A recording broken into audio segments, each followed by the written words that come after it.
Sejam bem-vindos de volta à ESEC TV, um magazine cultural sobre a cidade de Coimbra, produzido na Escola Superior de Educação.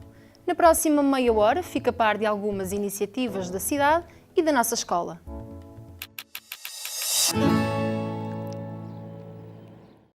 Começamos com Fotossíntese, uma exposição no Jardim Botânico da Universidade de Coimbra com fotografias captadas pelos seus visitantes desde o final do século XIX até aos anos 80. O desafio continua online. O jardim pretende assim recolher e arquivar memórias fotográficas enquanto cenário e palco de outras memórias dos seus visitantes.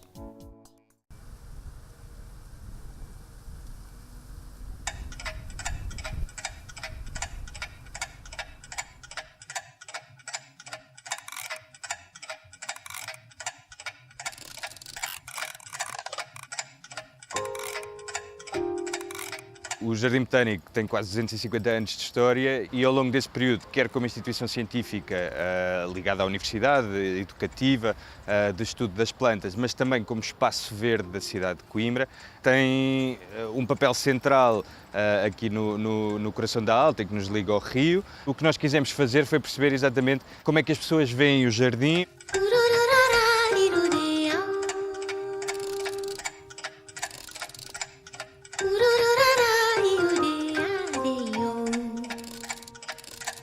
Por isso fizemos essa chamada, uma chamada geral à população, que nos enviasse fotografias que tivessem tirado no Jardim Botânico desde o século XIX, ou seja, desde a década de 40, 50 do século XIX, o início da fotografia, até os anos 80 do século XX. Tentar recuperar aquelas imagens que são as mais difíceis de conseguir, que são as imagens impressas, com negativos, que as pessoas têm nos seus álbuns e que se calhar já não olham para elas há muito tempo. E começámos a receber, quer através de um formulário online, onde as pessoas podem disponibilizar imagens, mas também pessoalmente, as pessoas dirigirem-se ao jardim. Nós criámos alguns momentos desses de recolha de imagens em que nós fazíamos a digitalização das fotografias que as pessoas nos trouxessem. Um ponto importantíssimo era que as pessoas associassem a essa imagem uma história, um contexto. Em que momento é que ela foi tirada, porque é que foi tirada, porque é que aquele momento era especial para ser fotografado, e acabámos por conseguir reunir mais de 100 fotografias.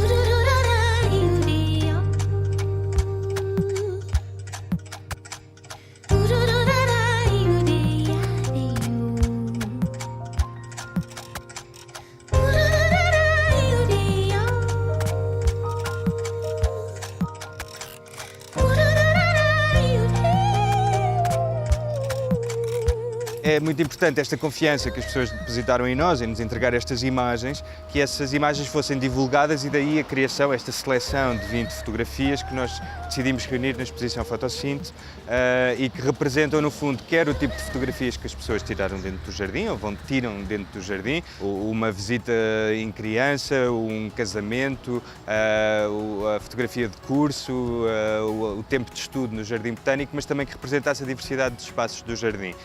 Desde o quadrado central, a estufa, a Alameda das Tílias, todos os espaços do jardim visitáveis. As fotografias são importantes não só por este caráter pessoal, privado, íntimo, mas essas fotografias são também documentos muito importantes em termos científicos para nós, porque nos mostram aquilo que é a evolução do espaço Jardim Botânico, quer a nível espacial, arquitetónico, mas também da sua coleção vegetal.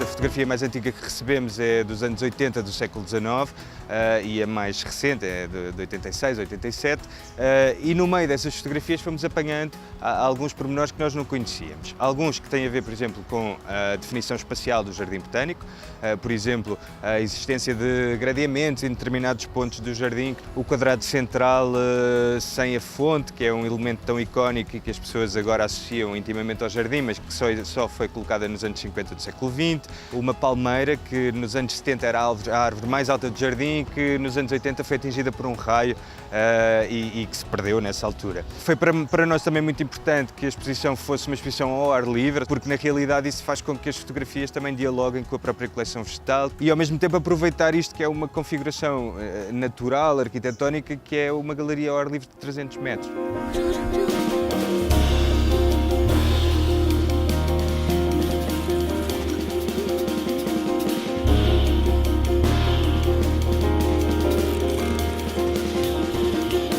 As pessoas podem continuar a enviar fotos, quer através do nosso site, mas podem também fazê-lo pessoalmente e nós até agradecemos porque temos tido surpresas muito interessantes. Por exemplo, há uma série de descrições de pessoas que são os filhos que pedem aos pais e isso obriga a uma discussão familiar sobre aquela imagem, um relembrar de memórias. Configura-se também quase como um projeto de ciência cidadã, em porque as pessoas nos estão a dar documentos históricos que podem ser analisados depois por uma série de disciplinas diferentes. O nome fotossíntese pareceu-nos bastante feliz porque alia aquilo que nós estamos a tentar fazer, ou seja, uma síntese da história fotográfica do Jardim Botânico e ao mesmo tempo é o processo mais importante das plantas e do mundo, na realidade, que produz oxigênio, que nos mantém a nós, que sustenta a vida na Terra.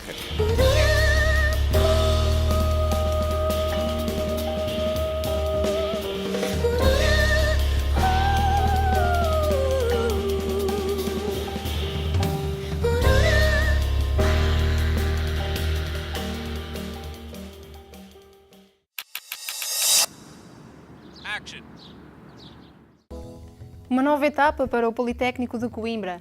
Jorge Conde tomou posse nas funções de presidente do Instituto, numa cerimónia onde destacou a necessidade de reforçar a marca IPC. A Orquestra Clássica do Centro abrilhantou o momento que teve lugar na Escola Superior de Tecnologia da Saúde de Coimbra.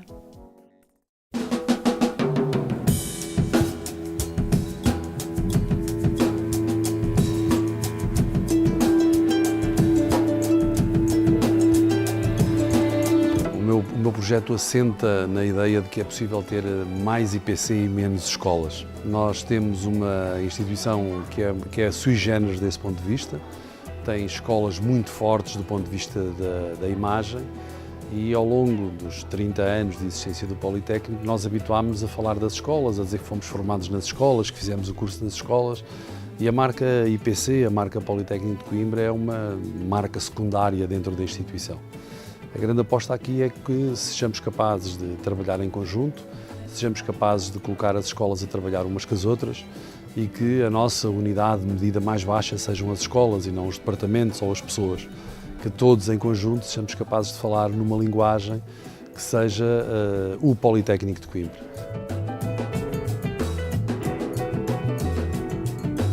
Eu diria que poderíamos assentar em 3 principais desafios. A reorganização desta forma de pensar que falava há pouco, ou seja, temos que pôr as pessoas a conversar umas com as outras dentro da própria escola e interescolas. O segundo grande desafio é a inserção do Politécnico na comunidade que o rodeia, na comunidade local e regional.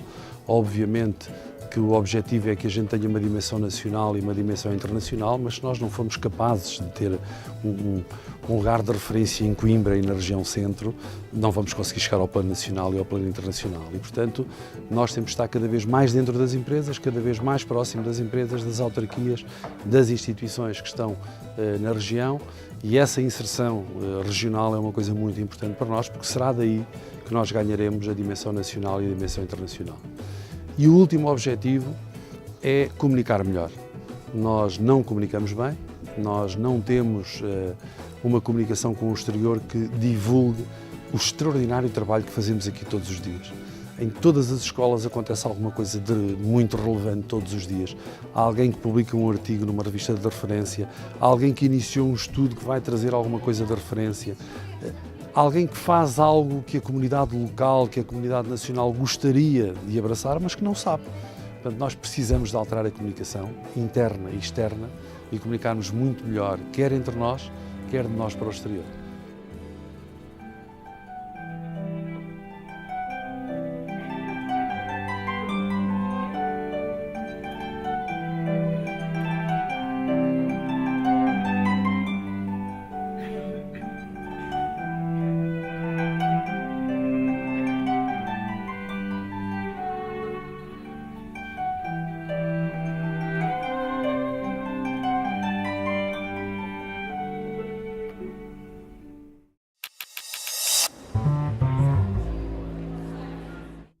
O Festival Quebra Jazz começou em 2012 e é já um dos mais carismáticos festivais de verão. Em Coimbra, todos os fins de semana, as escadas do Quebra-Costas enchem-se de música e de amantes de jazz. Hoje destacamos Marta Hugon, que subiu as escadas com o seu mais recente trabalho, Bittersweet.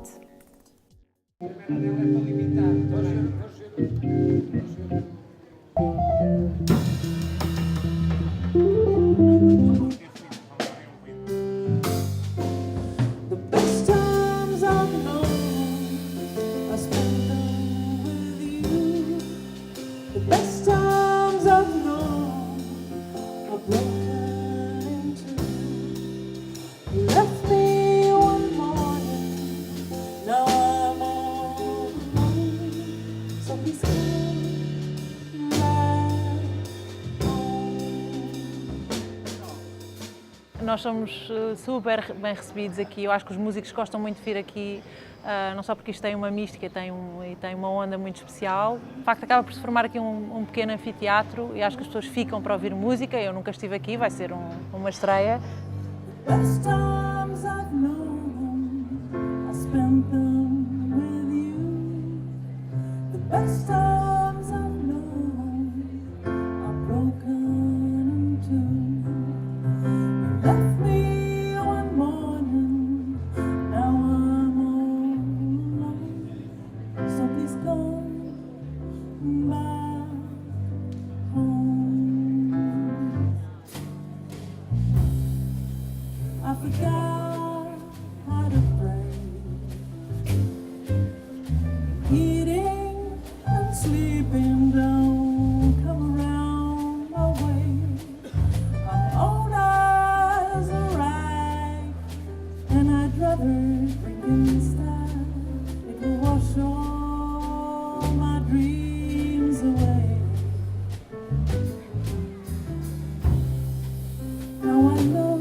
This is the end, and that's something I cannot mend.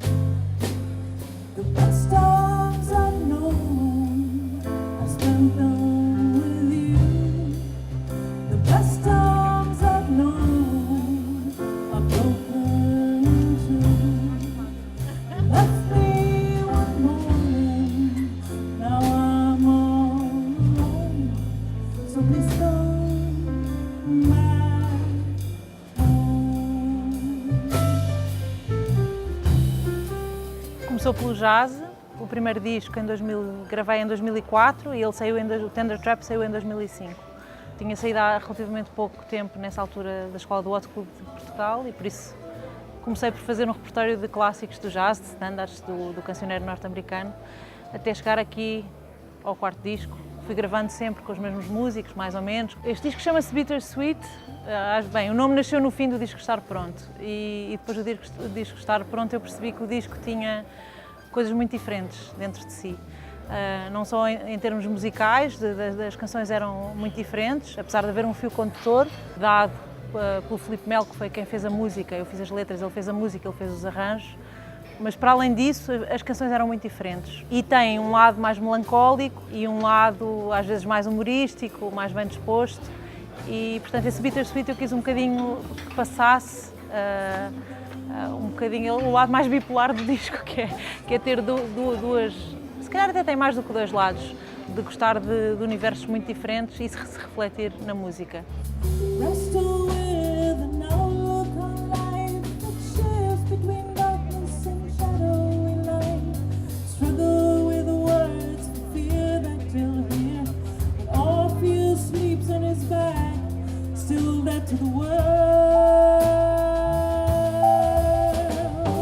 Sunlight falls, my wings open wide. There's a beauty here I cannot deny. Bottles that tumble and crash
histórias de amor ou de alguém que se perdeu de amor, como, por exemplo, o Come Back Home, que é um tema que fala de uma coisa bastante recorrente, que é deixarmos ir alguém de quem gostávamos e só de nos apercebermos da falta que essa pessoa nos faz depois dela ir. Como tem um tema como o Insane, o dueto com o Samuel, brincar com o clichê da história amorosa da rapariga que despreza rapaz e rapaz que vai atrás dela. É difícil definir, são muitas canções muito diferentes, eu acho que é melhor ouvir, ouvir o disco. But I still want to tell you the things I hate about you. Drive me mad. Your silly hair and your smile just make me sad. I guess I'll go on without you. I'm so glad, so good and sweet without you in my bed.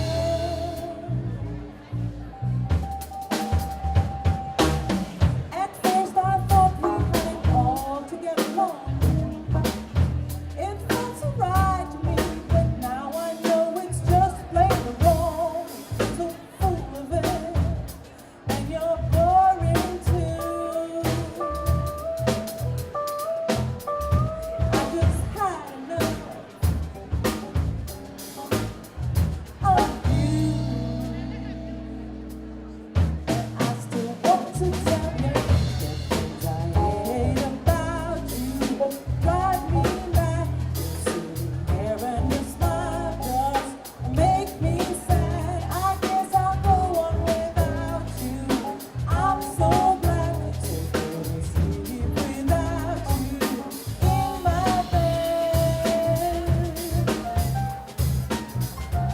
De tudo o que me disseram sobre a experiência do Quebra Jazz, foram tudo coisas positivas e as pessoas, acho que os músicos gostam muito de vir cá e se divertem muito e querem voltar. The things I hate about you, your silly hair, your smile, your face just make me sad. Guess I'll go on without you. I'm so glad, so good to sleep without you in my bed.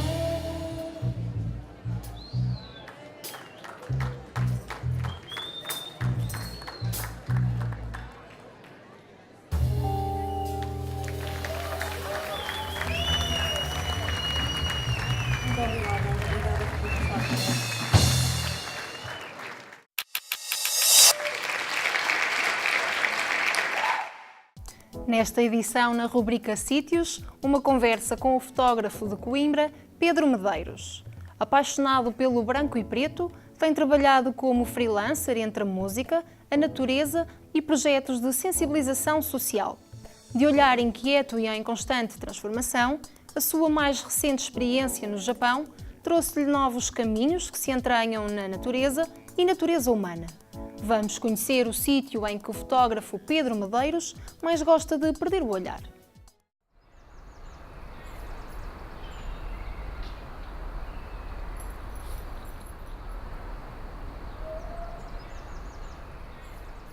Eu tenho uma relação afetiva com o Choupal já de longa data. Eu nasci em Coimbra, mas houve muitos anos da minha infância, até ao princípio da adolescência, em que não vivi em Coimbra. Mas o Choupal era sempre um sítio onde eu, quando vinha a Coimbra, regressava. Com a família, com primos, principalmente com um tio, que me trazia muito ao Choupal. Depois, quando vim para Coimbra na adolescência e por cá fiz o liceu todo, fui mantendo sempre uma relação grande com o Choupal. Mas esta relação ainda mais intensa tem-se vindo a cimentar e a apurar talvez nos últimos 20 anos, onde o Choupal passou a fazer parte praticamente da minha rotina diária.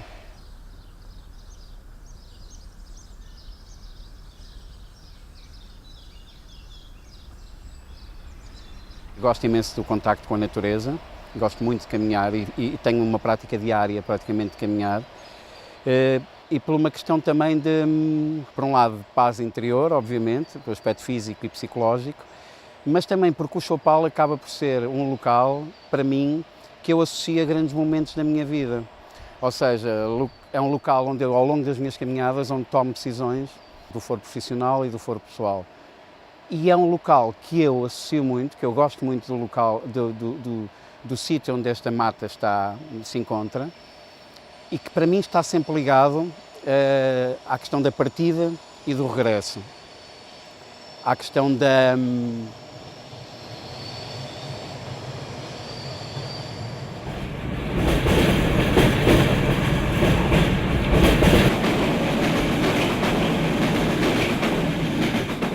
a natureza é a transitoriedade, é mutação, é transformação, é renovação.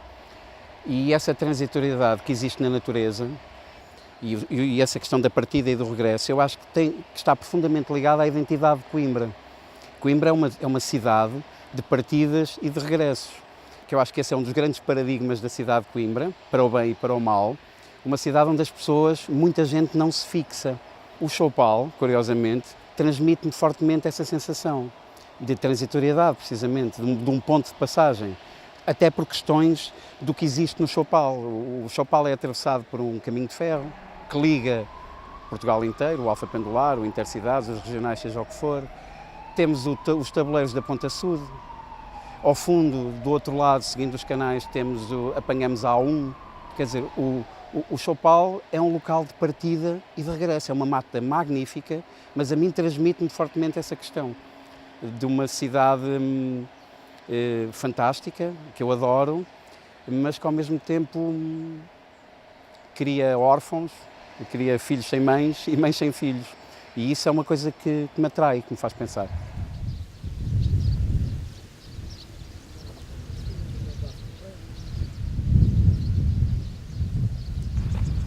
A natureza é pacificadora, mas também pode ser violenta, não é?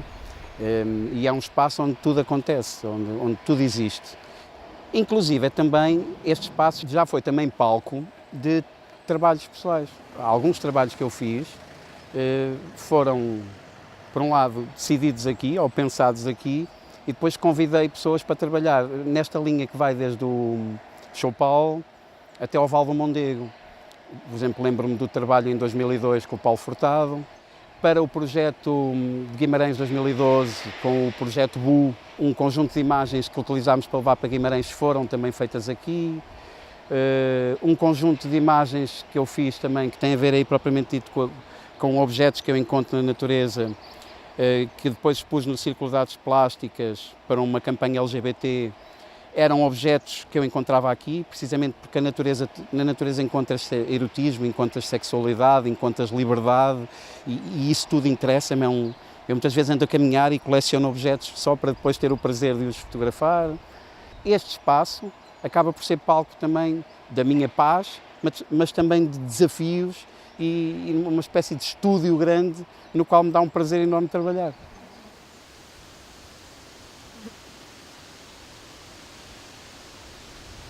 Talvez terá mudado alguma coisa, a experiência de ter estado a viver imerso noutra cultura. Mais do que mudar, terá aperfeiçoado alguns prazeres que eu já tinha, porque a cultura japonesa privilegia imenso a relação com a natureza, estimando a natureza sobre todos os aspectos, cuidando dela, e isso está patente em vários aspectos culturais e religiosos, nomeadamente na religião nativa do Japão, que é o Shintoísmo, onde há uma relação anímica com o sol, com as árvores, com os animais. Isso interessa-me. Isso é uma coisa que eu gosto e gostei imenso de viver lá. Este talvez seja o objeto que eu mais gostei de trazer do Japão. Isto é um kanji, é um ideograma, um caractere, e o que está aqui traduzido, esta no fundo é uma ideia, e esta ideia é a luz. Luz que em japonês se diz hikari.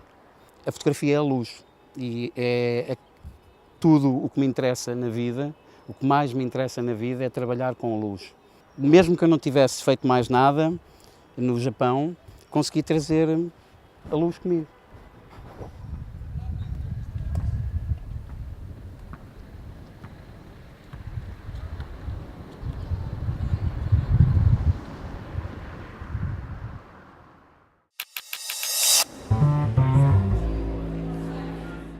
Agradecemos a vossa companhia. Chegamos ao fim desta edição, mas marcamos encontro já no próximo programa.